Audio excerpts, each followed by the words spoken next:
And it's a real struggle, and it's not just physiological, it's an emotional journey for a lot of them because they're almost grieving this version of themselves that they used to be, and they have zero control around this kind of catapult into this new version. And so a lot of it is this sort of mental grappling with their changing body, their changing moods, how they are perceived by society and other people, especially people close to them.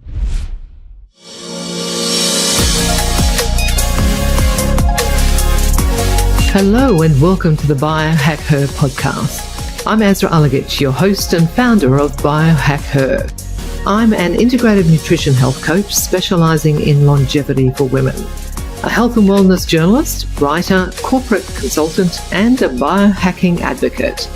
Biohacker is a space where we can explore ways to optimize our health to live well longer. Whether it's through improving our nutrition, exercising, cryotherapy, supplementation, technology, and more, I'll be bringing you information and interviews with the best longevity experts to help you understand what you can do to optimize your health, prevent disease, and slow down or even reverse the symptoms of aging by taking control of your unique bio-individuality. Want to know more? Let's dive in.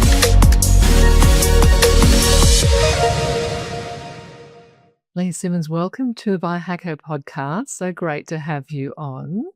You have been leading women in the health and wellness space for so many years now and have been such an inspiration. And we look at you, you look bloody amazing, what I just point out. What do you think are the biggest physiological changes that women go through when they go through those life stages, in particular perimenopause and menopause? I mean, how long have we got? It's just a laundry list of things now, that the symptoms and what's happening. And I think also because of they've sort of discovered this perimenopause stage, which is the precursor to actual menopause, and that can last for 10 years plus. So what we're seeing are women in their 30s all the way up into their mid-50s presenting with changes to how they used to be. And so it's not just a sort of blanket, here are your symptoms and this is how we sort of diagnose whether you're in perimenopause or menopause. It's very individual and it can vary from case to case. I'm 50 this year and I actually had a partial hysterectomy last year. So I'm very much in perimenopause, if not menopause. But I've been quite lucky with the fact that I haven't sort of suffered with a lot of the symptoms that a lot of the women that come in through my studio are struggling with. And it's a real struggle, and it's not just physiological, it's an emotional journey for a lot of them because they're almost grieving this version of themselves that they used to be, and they have zero control around this kind of catapult into this new version. And so a lot of it is this sort of mental grappling with their changing body, their changing moods, how they are perceived by society and other people, especially people close to them. So it's this real sort of melting pot of symptoms and things. So the first thing that we do when somebody comes in is we just listen. I think that's the number one thing that women, especially of a certain age, they feel like they're just not being heard anymore and that they're not being validated. And especially in some sort of mainstream professions, the medical professionals aren't even equipped really to sort of deal with a lot of the things that are being presented to them. And so, it can range wildly from weight gain to weight loss, to strength loss, to sleep disorders, to mood dysregulation. And, you just compound it on top of each other. And then a lot of what I see is this sort of suffering in silence. So they'll leave it for a period of time thinking that they can just either ignore it or wish it away. It doesn't go away. And if, the longer you leave it, the worse it can become. So there's no sort of one answer to that question. It's just this kind of myriad of things. But, it's nice to have a community of people where we can just have these honest conversations. And they are the main character in my studio and everything that I do. It's really designed around them and their needs. There's some really good points that you make there, and I think in particular around being able to have those honest conversations is quite important because for so many years, these stages in women's lives have been a taboo subject in some quarters, I think. And I know when I went through menopause, so I'm 57 years of age now and post-menopause, so I've been there, done that, gone through what you're going through right now. And I definitely went through a grieving process, which I found I had such mixed emotions about it because I thought, "Why am I grieving this?" Because, hey, I don't wanna have periods anymore, so I'm okay with that. But I think it was exactly the point that you made. The choice was Mm. taken away from me, Yes. and I felt like I'd lost control of my own biology, which is probably one of the reasons I got into biohacking in the first place. It's quite an interesting rollercoaster of emotions that you go through when you are feeling like you're grieving for something that you don't necessarily still want, but No, well, I mean, this is case in point. I mean, what are we actually grieving? I yeah. think it's because we've been split up into these sections of like youth, and then we're all of a sudden not youth anymore. We are middle-aged or midlife or whatever the buzzword is and then we sort of slowly descend into old age. And what I find interesting is your point to losing control of your biology. But how much did we even understand our own biology before we were in this? We just took for granted that We did. things worked, right?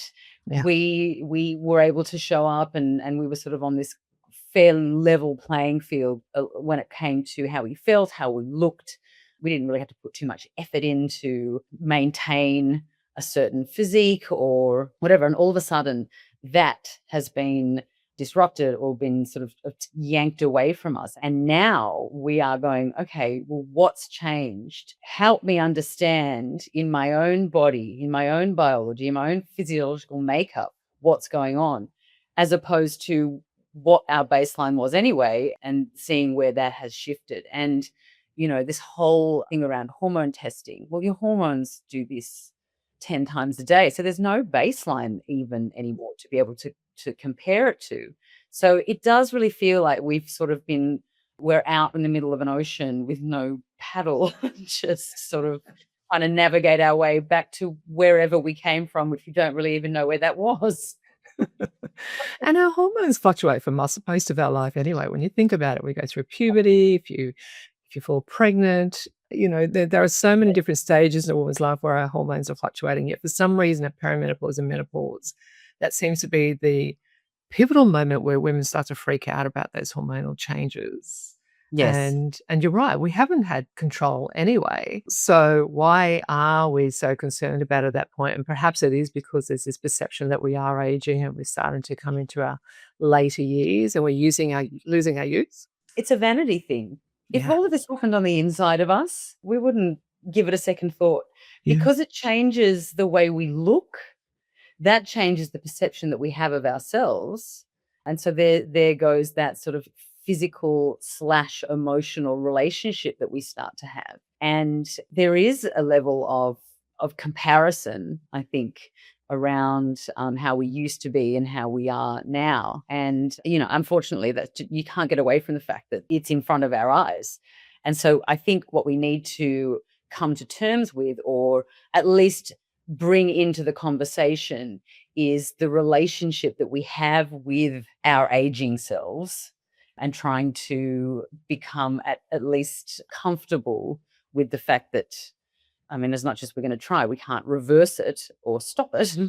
And we need to sort of find a way to make peace with the fact that we are actually going to age at some point and we will change. And I guess most people wouldn't think about their cells aging necessarily. Like you said, that they tend to focus on the aesthetics of aging. I feel like it's particularly women, and that's not a dig at women because, I get it. I look at myself in the mirror and I think, oh my God, I've got jowls, I've got wrinkles, what's going on? And You see that, nobody else sees that. We're so happy yeah. of our own selves. We always go to the thing that, we're most unhappy with, and that's just Yeah. part of who we are. Yeah, yeah. So it's a good point that you make that at the cellular level and how we're aging and to look at what can you do in terms of in the biohacking space that you can implement biohacks to try to slow down that pace of aging or look at opportunities to be able to implement lifestyle changes that help support a better way of aging, I suppose. One of the things that I often hear from women is that when they hit their 40s or their 50s, it's even sometimes in their 30s, that the exercises that they used to do when they were younger, it doesn't work for them anymore. It's like they've got that mid-belly sort of thing happening, or it's just weight just isn't shifting, and they get so frustrated with it. What are your thoughts on this, and why do you feel that seems to stop working for so many women? Not in your case, obviously, because Well, I mean, listen, just to be clear, I've been in the fitness industry for 20 years. So, prior to that, my body was definitely not a temple. I was a DJ for 18 years. I ran a record label in London. I had probably the invert life that I have now. I was getting home at 5 a.m., not getting up to go out and train. But look, I think that question is quite interesting, because if you look at the last 20 years of, the advent of a healthy lifestyle, training protocols, et cetera, you're talking to people that were in their 30s back then, which I don't even think we were doing any kind of real consistent. I mean, if it would have been a much smaller cohort of people that would have been properly training back in your 20s and 30s. So it's not a matter of what I used to do wasn't working. It's what I used to do was just random, and I could live on a coffee and a ciggy a day. And, I had my hormones weren't doing this. It was just a different period of our lives where our energy levels and, probably parts of our metabolism were just dictating the way that we ended up looking on the outside. I think what's happening now is that the exercise methods aren't the problem. It's the consistency that we do them with. Now, there has been a lot of research around, obviously, strength training and all that for women coming into this midlife period. But I started out as a Pilates teacher. That was how I got into fitness, 20 years ago, and spent the first 8 years just teaching Pilates. And, my body responded really well to it. And there's elements of Pilates in my studio to this day. There's a whole mobility piece to it as well. It's not just we have to lift heavy, and that's all that we do. But I think now what we need to do is to make sure that we are training enough, that we are training consistently enough. And those things, I think it's fine to continue to do the things that you love doing, Pilates, the dancing, whatever, just movement is number one. But then adding elements that have been proven to take you into the next life. I always say to my women, we're going to train the way that you would train when you're 70, because that's going to get you to 70, right? If I train you today like you're 30, I won't see you for 2 months because you'll smash yourself. And then, so for us, it's about the long game. It's about looking forwards into the future rather than backwards into the past, and making sure that we set ourselves up so that we can remain independent for as long as we can. Completely agree. And I think you're right. There are so many different ways that you can go about that. And that there has been a lot of research around the importance of strength training, but mobility in particular. And I suppose Pilates is a big contributor to that, right? Absolutely. Pilates is so extremely wonderful for things like deep core strength, flexibility, keeping the joints healthy. It really does have a place. And that's why I never wade into this whole Pilates versus strength training. I really feel that's such a redundant message to be sending to anyone, because if you love something and you continue to do it, do it. Do you know what I mean? Consistency and showing up is your number one. That is going to be the thing that will just take you leaps and bounds. It doesn't mean to say that it needs to be your primary focus. We do need to vary it up. So we do need to add load. We do need to add a little bit of impact. We do need to add some cardio. We do need to add some mobility training, all of that sort of stuff. But it certainly has a place. What are your thoughts regarding weight gain during midlife? Do you think it's inevitable, or do you think it's more nuanced than that? What are you seeing with the ladies that come through into your studio? It's all nuanced. It's all very individual, and it comes down to your lifestyle. I see these women for 1 hour in a 24-hour period. I don't know what they're doing for the other 23 hours when they step outside. So it's a bit hard for me to just make a blanket statement around weight gain in midlife. I've seen the comments that I hear and the stories that come in. It does seem to be a concern for these women. Look, I'm not a nutritionist. I'm not a dietitian. I would say to anybody that's concerned with that particular thing to go and consult somebody that is qualified to be able to help you in that particular thing. I think that weight gain can be caused from a multitude of things, not just hormone dysregulation. Yeah, there's so many variables that can contribute to it. I completely agree. And it could be lifestyle choices, it could be genetics, it could be nutrition, it could be any number of things, and it could be all of the above, right? Absolutely. And more often than not, it is. And we get stuck in this cycle of like feeling crappy about ourselves. So what do? You go and reach for a drink, So I'll just have a drink here and then, it's that. And I think the biggest thing that I've noticed, and again, the catalyst to all of the choices that we make in our day-to-day lives is a drop in energy levels. And once you have low energy, you don't want to do anything that feels hard or difficult. You just want to sit on the couch and scroll and watch something and, whatever it is. Plus your sleep gets disrupted. And that is a massive one that I would say is just as important as strength training for women, is making sure that we treat sleep as if your life depended on it, because it really does, and trying to get as much quality sleep as you can.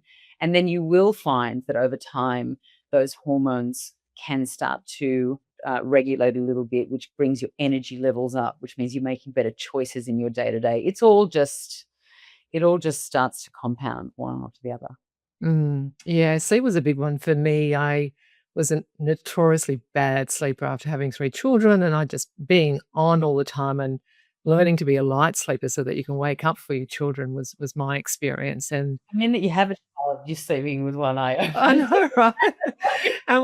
And when I started wearing a wearable and discovered how badly I was sleeping, I was I know. so many people do. Tell me that I'm not sleeping. I've got a 16-year-old and a 7-year-old. So Yeah, I've got this okay. gap and I always walk past my 16-year-old's bedroom door and I just curse him because he can sleep for just years on end. Oh, my daughter's like that. He's up before me, we're bright-eyed and bushy-tailed. And obviously the nature of my work is that I'm getting up at 4:45 in the morning every day anyway. So, my sleep is probably the one thing that I still need to work on. But knowing it, having a bit of compassion for yourself, understanding that's part of the process, I think that also goes a long way to relieving the stress, which also can contribute to those cortisol spikes. It's a work in progress. We're all just a work in progress. Oh, for sure, we are. Absolutely. We're on a journey that doesn't really, well, I suppose we'll have an end eventually, but, Yes. we want to make that end as far away as possible by doing things like, great exercise and making good lifestyle choices as well. And I think you're right, sleep is one of the most critical things that women can really focus on to be able to ensure that it supports their hormones and their health as well in particular. What do you think women are getting wrong about exercise in midlife? I think that there's a few myths around strength training. I think women are afraid that they might get a bit bulky and, turn into Arnold Schwarzenegger. They step into the strength room. Okay, so let's pause on that. How many years have you been doing strength training? 15. 15 years? Schwarzenegger, I'm nearly there. I'm not quite yet.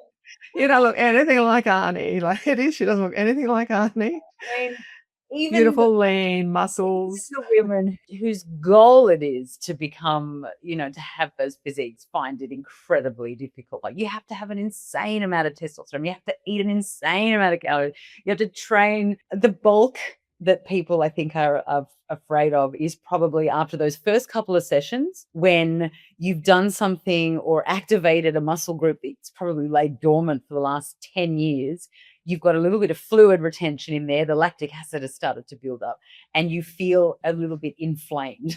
Right? So they're all of a sudden like, oh my God, I've got gigantic quads. Or I think so there's that. I think most of the women that sort of walk into my studio have a healthy level of fear around the strength room. And it's usually down to the fact that they have either been injured before when they've sort of gone in there with like no idea of what to do and sort of just copied somebody else. And so I don't think they're getting anything wrong, as opposed to this whole mentality of like eat less, run more, it's cardio, and I have to live on like 500 calories a day. I mean, that needs to get in the bin straight away. That's not going to get you anywhere. But I think what they're doing is they're not taking that first step in because of a whole lot of preconceived ideas. So maybe that's what's a little bit wrong with their approach. I think you need to find a space that you feel comfortable in. You need to find a trainer that's going to listen to you and somebody that's experienced with people. And I think you also need to understand that the first few months are going to be challenging for you. You're going to do something different and you're going to be feeling things. But in my experience, nobody's ever regretted starting to introduce this type of training into their lives. I love it. I've been strength training for some years now and absolutely love it. I find that it makes me feel really empowered and strong. And because I live on a farm and I'm having to push wheelbarrows around and feed horses, and it keeps me mobile, it keeps me strong and being able to do the things that I love to do. And I think that that's the mindset that women could potentially bring to strength training, about thinking about, well, what value is it going to bring to your life? Well, they don't even know until they're having to do it in everyday life. And it's actually quite interesting. A lot of the stories that I hear will be like, oh, I helped my friend move house the other day and I literally just picked up a couch and kind of walked it across and surprised myself. It's actually amazing how many women help people move houses because that story, I'm like, stop doing that. What are you doing? But no, it's down to the things in your life that just become a little bit easier, moving things around, running upstairs, picking things up off the ground, and protecting yourselves in an almost fall. We can't guarantee that you are going to be injury proof and, not have the odd accident here and there. But what we're going to try and do is safeguard you for when that does happen so that you can catch yourself a little bit or not like smash your hip into 1,000 pieces, or all of those types of things that do prepare you for living on the outside world. I do in the four walls of the studio, and that's our mentality.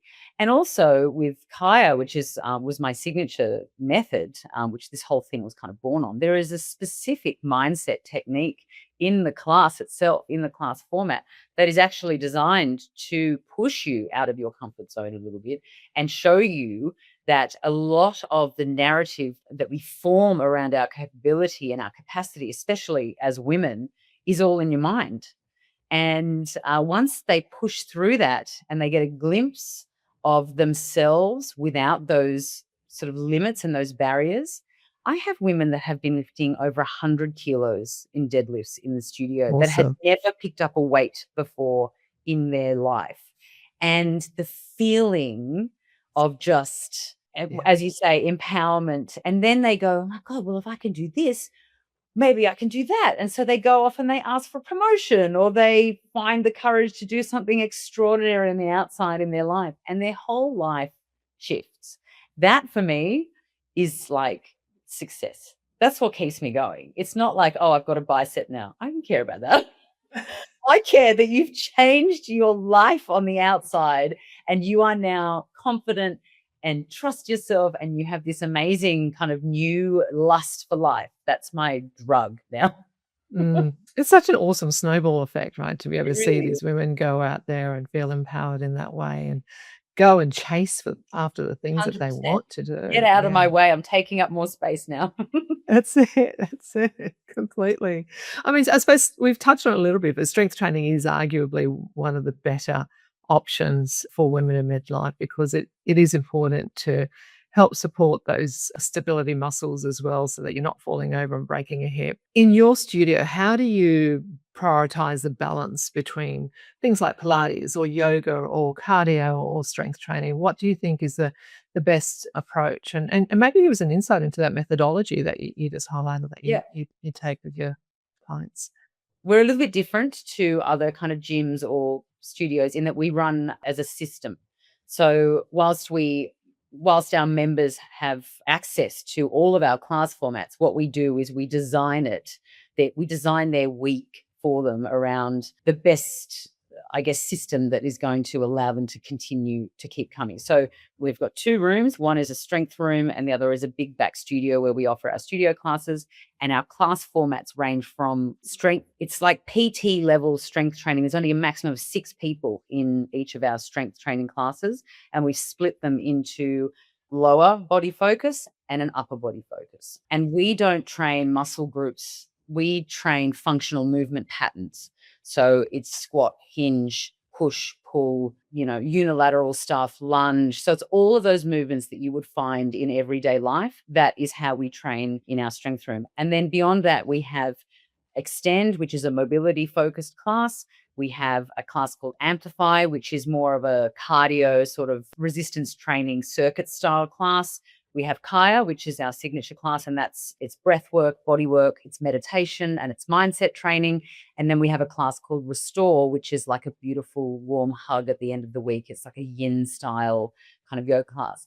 And so the beauty of the studio is that they don't actually have to go anywhere else to get all the things they need. They're getting strength, they're getting conditioning, they're getting mobility, and they're getting recovery. And they're getting it all in the one place.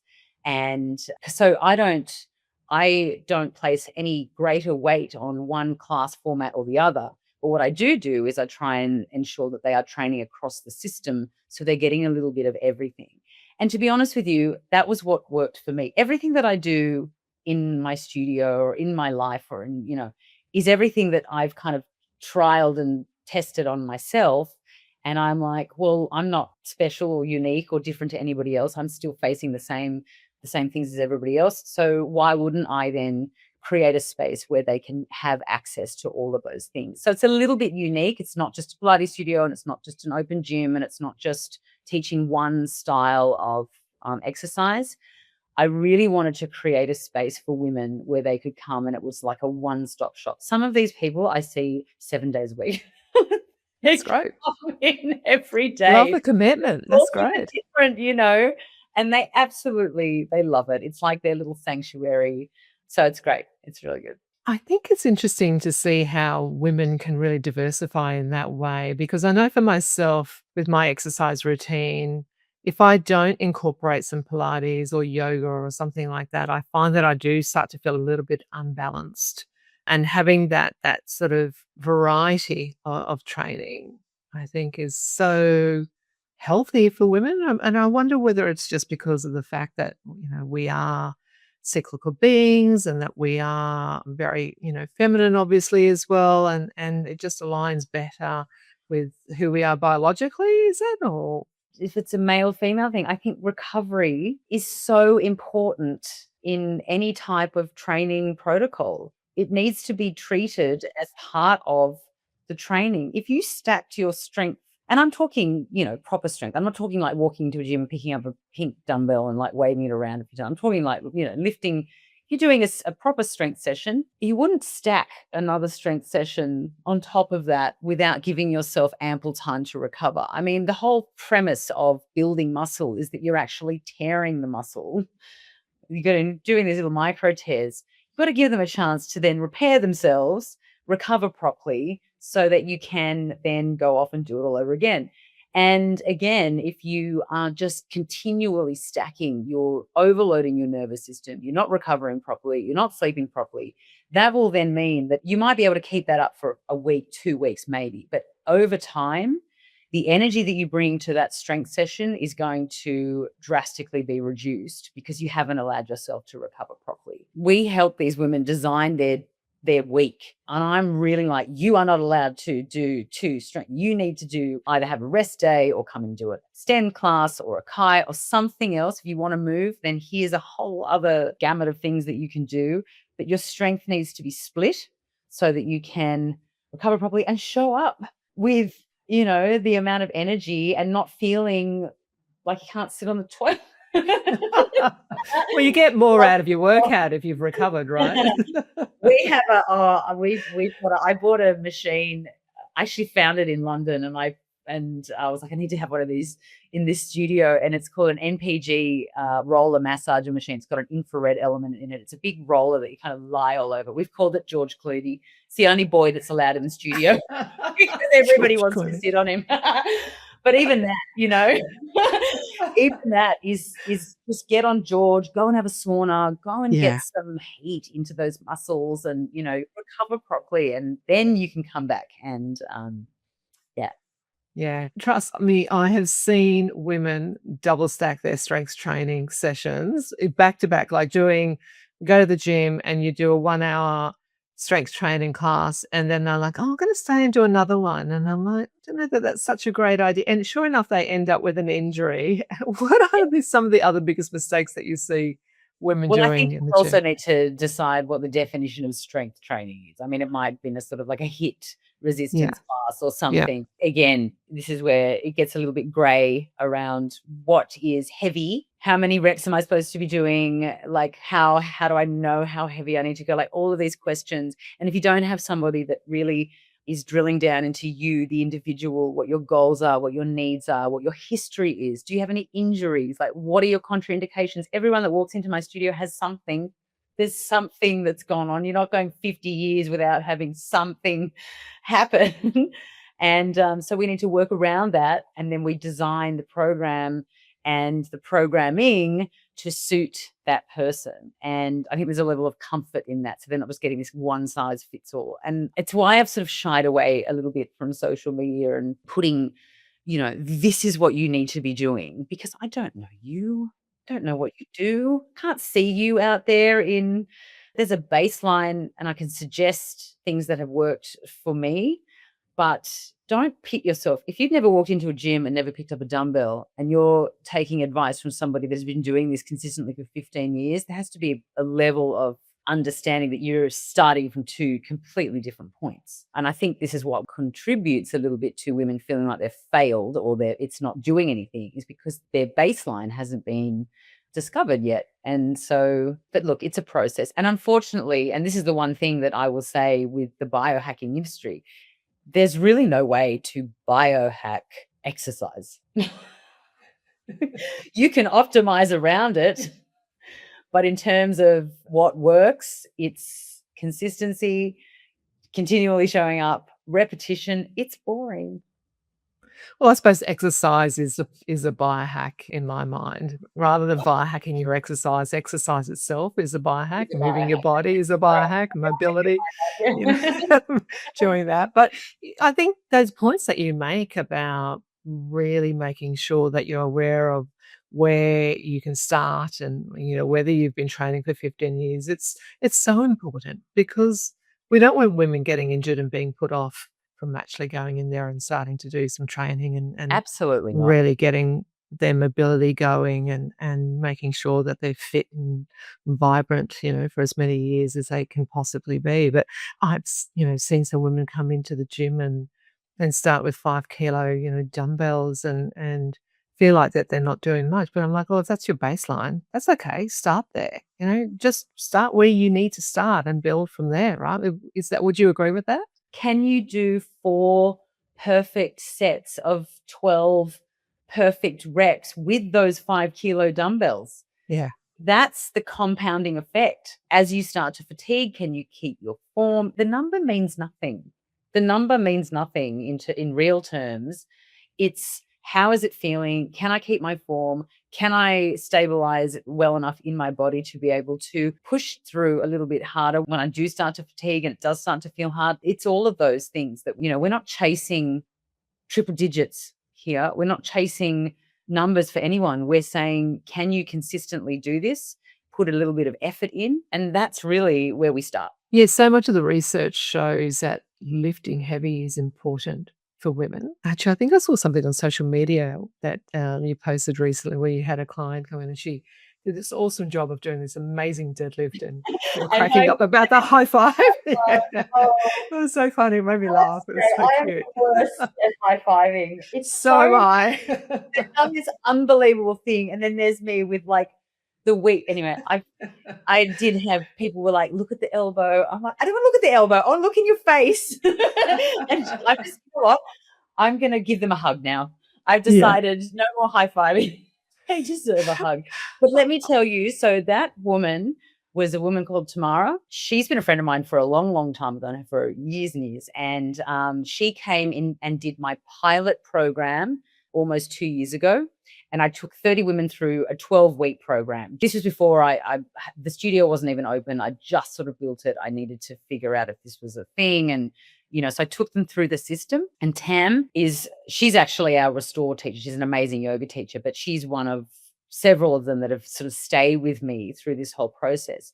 She has consistently, and I mean for the last 2 years, consistently shown up to every single class. She's done all the things outside. She's the definition of consistency breeding results. I can show, and she'll let me show you. I mean, I'll show you, but I have some before and after photos of her over the last, when she took them when she first came in and to now. It is mind blowing. And I know that we don't focus so much on the aesthetics, but for her, it's fed into every single other corner of her life. And she won't mind me saying this, but she said to me the other day, she's like, "You've changed my life.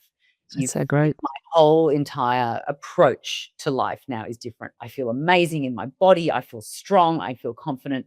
But that's 2 years, that is a 2-year journey of doing the things. So look, it's not going to happen overnight. It won't even happen in 6 weeks. Like all this 6 weeks to sexy. I mean, please. And there's so much out there on social media promising that, 6 weeks, 8 weeks, 12 weeks, whatever it is, you're going to have ripped abs, you're going to have thighs of steel by the end of this. And so I think that's a wonderful example, 2 years rather. 2 years. Yeah. That it's taken her to, and what was the weight that she lifted again? Remind me. She lifted 100 kilos. 100 kilos. 1 rep max. She's 51, by the way. I just needed to preface that. She's not there. She's 51. And so we do a lot of strength training, our classes, but we also do a thing called Focus, which is an 8-week journey to a 1 rep. So if you wanted to test your 1 rep in a deadlift or in a squat or in a bench press or whatever it is, we offer like an 8-week journey where they come in and they do a 30-minute session, and we just do that one thing over and over. And there's a progression as the reps come down, the weight goes up, and we track it all, and it's great. But it's a good baseline, and you might do it once a year. It's not something that you would do all the time, but it's nice to be able to see a bit of that this stuff is actually working. Yeah, definitely. And you could see the elation on her face after achieving lifting that weight. It was so cool to see, which, amazing. Good on her. That's so cool. So you've touched on it a little bit earlier in terms of the diversity of types of exercise. So break it down for us in a little bit more detail. So should we be aiming for 2 days a week? And I take your point that it depends on the person, and we're all biologically different. But say for the average midlife woman, maybe she's been doing a little bit of exercise for the past couple of years.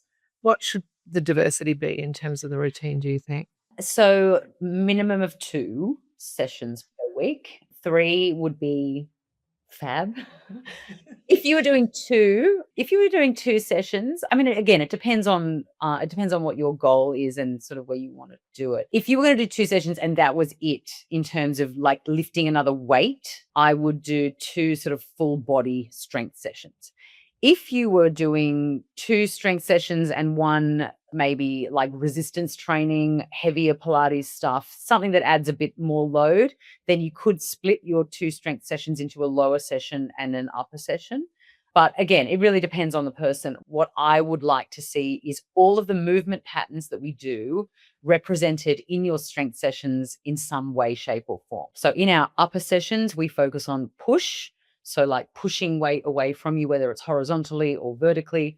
Pull, we do core, and we work on our grip strength. So that's our upper sort of session.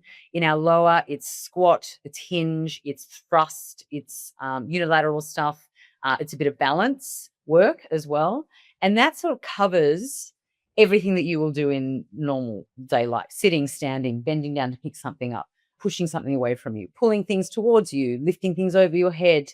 If you become unbalanced on an unstable surface, being able to, and then just holding on to things. Like our grip strength is really, really important, and we train it. We do dead hangs, we do farmer's carries, we do lots of those sorts of things to be able to have a nice strong grip. So in terms of your sessions, however you want to program them, try and cover the movement patterns with a couple of exercises per pattern. And then, you should be golden. I love the story that you touched on earlier regarding someone that was helping someone else move house. And it just it reminded me of the importance of strength training and the diversity of making sure that you're doing mobility exercises as well. When I moved house and I went to lift some heavy furniture with my husband, and I couldn't lift that piece of furniture because I hadn't done any strength training for a little while because I've been unwell. And I was so shocked that I was not able to lift. This happened a few years ago. It's so shocked that I wasn't able to lift that piece of furniture. I mean, my daughter looked at me quite horrified because normally I can lift pretty heavy.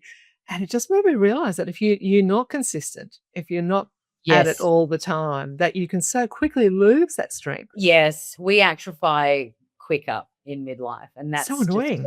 it is a little matter of use it or lose it, but you don't lose it entirely. Like, it's still there. It just takes a little while. It's amazing how quickly it goes. I had a little benign tumor removed out of my knee in Feb, and it'd been there for a year, and it wasn't a problem, but sometimes it would just get stuck under my kneecap. It was weird. Anyway, I got it taken out. And I had 3 months of where I couldn't really do much, and I was sort of favoring my left side, and my left quad was like that, and my right quad went to that really, really quickly. And in someone that's been doing it for a long, long time, that was really shocking for me too, because I was like, oh my gosh, the speed at which the body can adapt to not doing anything is insane. But I wouldn't mind bringing up a point around, moving furniture and all of that sort of stuff is obviously important in our day-to-day life. But don't forget also the importance of being able to lift heavy things and move heavy things is that we are coming into a period of our lives where we have aging parents. And what happens if we get a call one day and we need to go and move or help, or we're walking along with our mother or our father and they trip and fall and they can't get up by themselves? These are the things that we don't sort of think about in day-to-day life, but are going to be a very real scenario that we might need to face at some point. And to be able to have the strength to do that. I mean, it could even be our partner. We don't know. To be able to have the strength and the confidence to know that we can actually be of assistance in those moments is, for me, like, I'm facing it at the moment. Like, I'm training my 78-year-old father.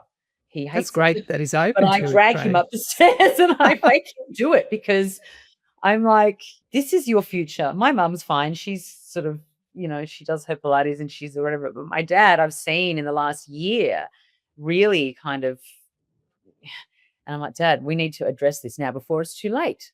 So let's get in there. Yeah. And you said he's 78, right? So, I mean, great. If he can start training then, It's never too there you late. go. Never Yeah. too late, people. Yeah. Yeah. So, yes. Good on him. High five to Dad. I think that's awesome that he's listening to you and enjoying that training. One of the things that I often hear from women as well is that they're so time poor. We're such nurturers, we're carers, we're looking after others all the time. Case example of what you were just saying regarding looking after your parents or you're looking after your children. How do you support women in helping them to identify how to prioritize the type of exercise, how much exercise they should be doing when they are so time poor? If they only had 30 minutes, Yes.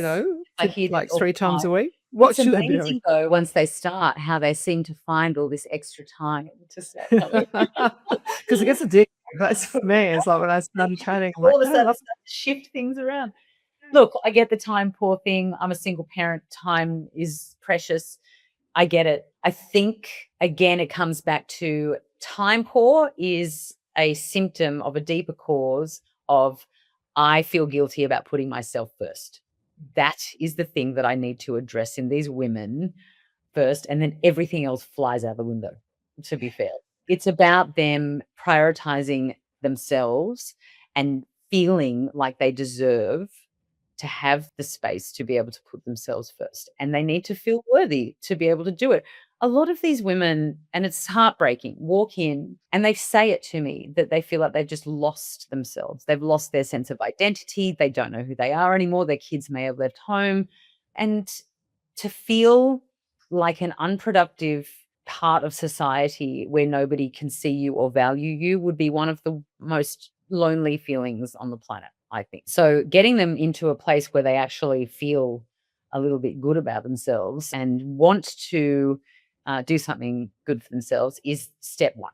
So I'm like, great, come in for 10 minutes. We'll do 10 minutes of training. Come and sit in, there's no, you have to do it this way or you don't have to do it this way. If I had 30 minutes and like from go to woe, and this doesn't count warm up or, if it's all has to be squashed into 30 minutes, I would be choosing compound movements all day long. Do a squat, do a deadlift, do something that is going to recruit the whole body. Don't waste time on bicep curls and all that sort of stuff. Do something that's a compound movement, do a little bit of core work, and that's fine, because that's going to give you your greatest in terms of bang for your buck in that 30 minutes. Go to one of the bigger compound movements first. Yeah, cool. Cardio. What are your thoughts on cardio? A lot of people are still thinking they should be doing lots of cardio in midlife, but is it the way to go, or is it just going to be increasing our cortisol levels, increasing inflammation levels? Your thoughts? Again, if you've been doing it forever and you love it, keep doing it. If you've never set foot into a running shoe and you've decided now that you're 50, you need to start running marathons, proceed with caution. um, I think people also forget. I think people put cardio and strength training into two separate buckets, but strength training is a massive, amazing cardio response workout as well. The women that lift, like, I can't believe my heart rate's gone through the roof. I've done Yes. 4 reps of something, right? So that's a cardio response. That's still working your heart, okay? Yeah. You're getting cardio when you strength train and you lift heavy. If you're talking about things like running, if you're talking about things like, I would just say, as long as you are being able to recover properly from it, I think there's 2 forms of cardio that are beneficial. There is walking. Fast walking is a really good one. Walking up an incline, for me, wins all day long. You can do it in a shorter period of time. You get a better cardio response. So even stick on a weighted vest if you want to do that. Go up and down a hill a few times. Great for cardio, great for lower body strength. And then, whatever you like to do. I wouldn't prioritize it over strength training. I think that's got to be your baseline, your benchmark. And then around it, and with the cortisol conversation, we need cortisol. It's, to spike our levels for a couple of hours while we're doing an intense workout is good. We need to have that. It's about how we recover from that. And that comes down to, that's not just overdoing cardio. That's under eating. That's undersleeping. There's a whole lot of things that go into why our cortisol levels will fluctuate throughout the day, but it's not the enemy. Our lifestyle choices can sometimes be the enemy, and then the cortisol is the catalyst for, the stress. Obviously, the amount of stress that you have in your life as well plays a huge part in it. But cardio, go for it. I think that with the cortisol conversation, there is some thought out there that perhaps some people may be overtraining. Is there a risk of women doing that and then exhausting themselves and increasing? Yes, we need cortisol levels, absolutely. Cortisol for certain activities, and it's important. But do you feel that overtraining can be negative and detrimental to a woman's health? Yes, absolutely. I was a case in point. I was overtraining as, 10, 12 years ago. And it had a disastrous level effect, not so much on my physicality, but on my emotional state. I was just angry, and the whole time my relationships were suffering. And and I think it was through this pursuit of like physical perfection.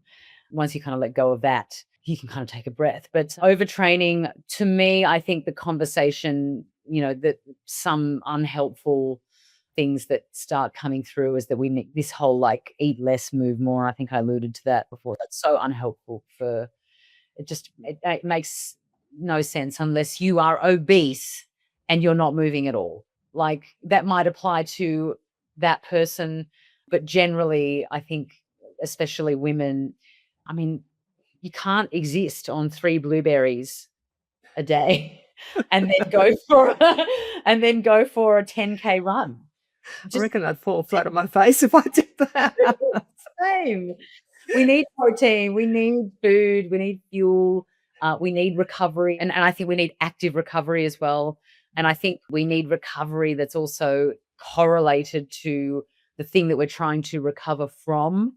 I do believe that in the age of wearables and all of these things, we can get a little sidetracked into what actually works and has, without all of these markers and pings and numbers and sort of stats.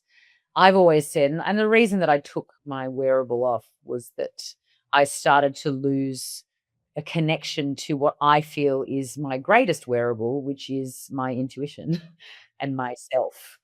And we know deep down when Yes. something feels off. We do. We are our own whoop. Yes. I love that. We are our own whoop. Great Absolutely. tagline. So be accountable. Be accountable to that and listen to your body. It will thank you. Promise you. Yeah. Yeah, definitely. A lot of women worry about body composition and trying to, especially when they're getting into midlife and things start to shift and they're not looking the way they used to. What are your thoughts on the best approach to improving body composition as women are getting older? And in particular, I suppose, trying to retain that all important muscle so that sarcopenia doesn't set in, as so often does with women who probably don't necessarily train for strength training and maintaining that muscle. Yes. Well, body composition is twofold. You've got your lean muscle mass, your skeletal muscle mass, and then you've got your fat mass.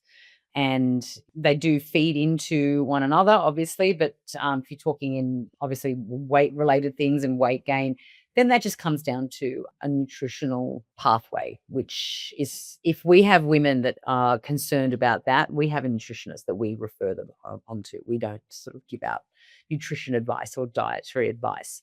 What we do say, though, is that muscle is going to be your biggest insurance policy around maintaining and regulating your weight as best you can. So, what I think a lot of people don't realize is that muscle is actually a hormone producing, kind of metabolically active organ. A lot of people think it just fills out your skin. It's the thing that makes your bones move and, contract and all that sort of stuff.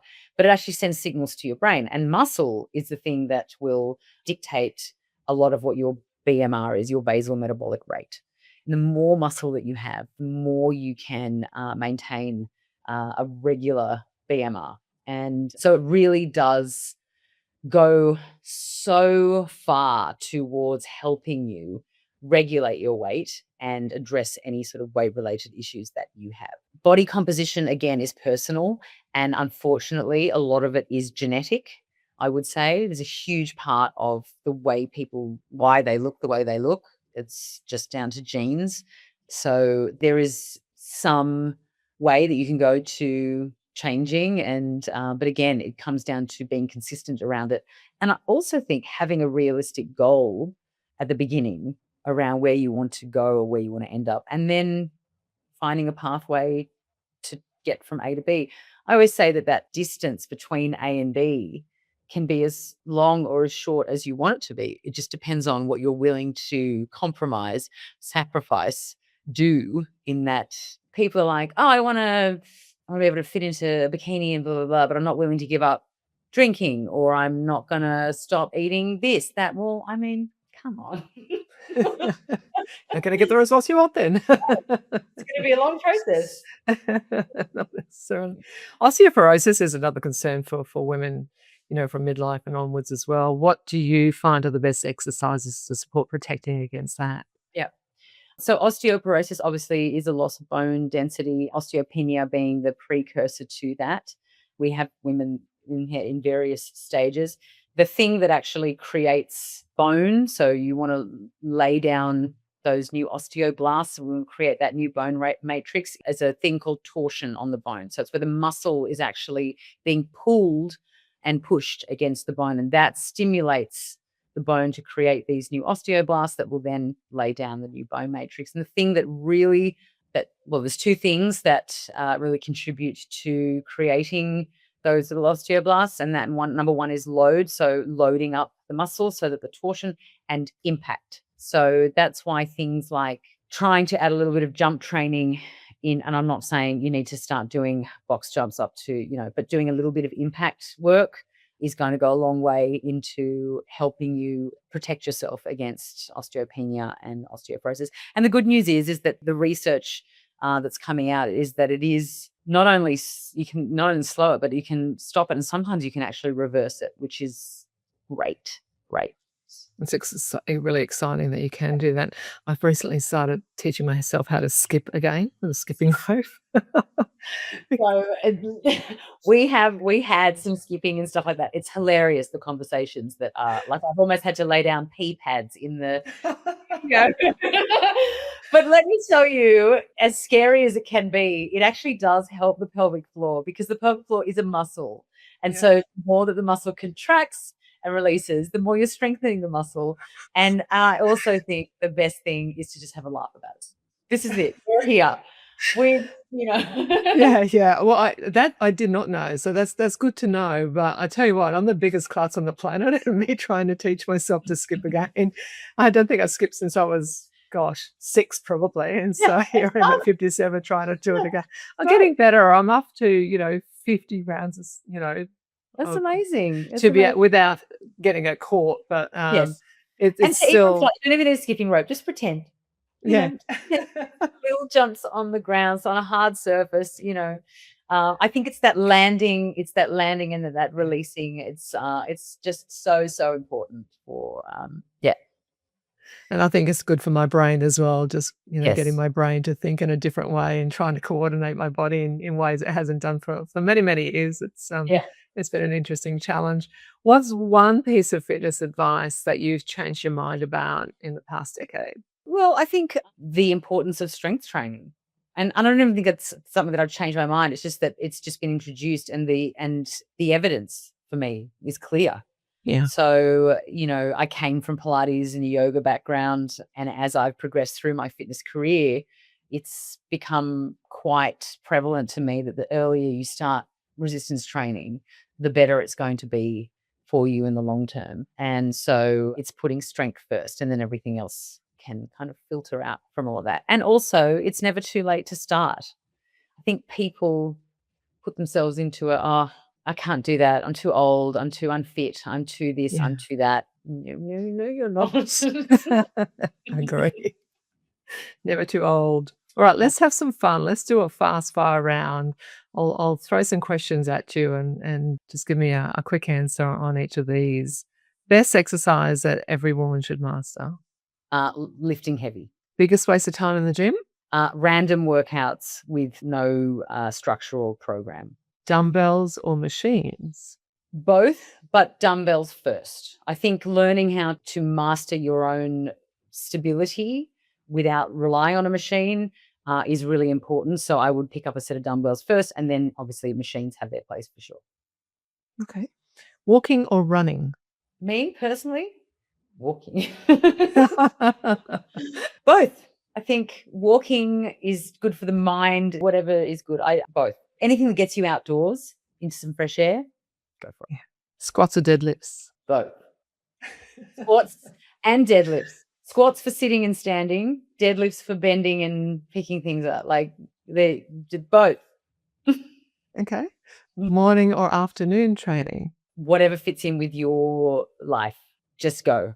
It doesn't matter. If you're waiting for that perfect time to do it, it will never arrive. Just be consistent. One supplement you think is genuinely useful in your experience. Creatine monohydrate. I think the amount of evidence and research that's been around it, it's irrefutable. And the research now coming out that around not just for strength, but for energy, for clarity, for sleep. Yes, creatine monohydrate, I think for sure. I love that one too. One fitness trend you wish would absolutely disappear. This isn't really a fitness trend. It's more a health wellness trend. And I actually do think it has slightly disappeared, but this whole detox culture. And I don't think that's anything to do with the premise of it, but I think the wellness and the fitness industry can hijack things and ruin them. And I think that's what's happened with cleansers and detoxes, is that they've just been taken and ruined. And I also think that for the women that, and I can only speak for the women that I see, anytime someone says, oh, I want to detox or I want to cleanse, I'm like, no. You need to eat. You need to eat protein and you need to eat some food. So we need to park that, because the idea is to not eat less or to restrict yourself anymore. It's to try and balance what you're fueling yourself for. So that, I guess, for me, doesn't really have a place in our world. There's trends come and go. I've always gone back to function and what works. And it's pretty simple. It's protein, it's strength training, it's sleep, it's recovery, it's consistency. It's not rocket science. It's all pretty basic foundation stuff, isn't it? Which is great. It just makes it more accessible and simple, right? Yeah.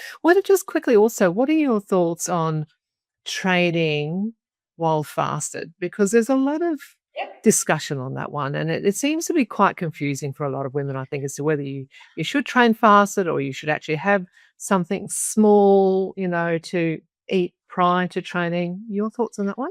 I've done both. I trained fasted for a long time and that worked for me. It doesn't work for me anymore. I need something in my system to fuel me, but I don't know if that's because my life now is so much busier than it was, and maybe I'm trying to fit more in and that's just my needs, or if it's because of my age, I'm not sure. I would never suggest for my women to come and train fasted. I have a bowl of bananas sitting there for them if they come in and just have something. So my suggestion for them is have some sort of carb before your heavy session, so you got a bit of energy and a bit of fuel, and then afterwards it's your protein. You need energy to be able to do the things to the capacity that you need to do them for them to get results. If you walk in having eaten nothing, your session will suffer and you won't really get anything except for just exhaustion from that session. And that's not what I want for you. So if you are used to training fasted and you haven't seen any adverse effects from it and you're getting results from it, power to you. Train fasted. For a beginner and a newbie, somebody that is just stepping into the studio, that's not something that I would prescribe. But yeah, maybe it's just me. Yeah, cool. Now, where can people get a hold of you if they want to follow you on social media, if they want to get in touch with you, if they have some burning questions that we haven't covered today, they can reach out to you? So my Instagram is I am Leah Simmons. Our studio is This Is Kaya. Our website is kaya.com. It's KAAIAA.com. All the info's there. We have an amazing intro offer. You can come and do all of our classes over 2 weeks for just $79, which is amazing value. You can do all the 6 formats and come and meet us and have a little go. Yeah. And please, I'm happy to answer anybody's questions and I'm here for that. So awesome. Leah, it's been an absolute delight to chat to you and get some insights into your thoughts around fitness and wellness for women in midlife. Thanks so much for joining me. Thank you so much for having me, Azra. It's been lovely to chat to you today. Well, that's a wrap for today's podcast. Thank you for tuning in. And if you'd like to learn more about biohacking, go ahead and sign up on my website at www.biohack-her.com to get a free copy of my 5 top biohacks to get you kick-started. While you're there, you can also check out my blog page for more tips on biohacking. If you'd like to subscribe to this podcast, you can do so on Apple, Spotify, and Google Play. Let us know if there's anyone you'd like us to talk to in particular, and we'll endeavour to get them on the podcast. Until next time, remember to live well longer.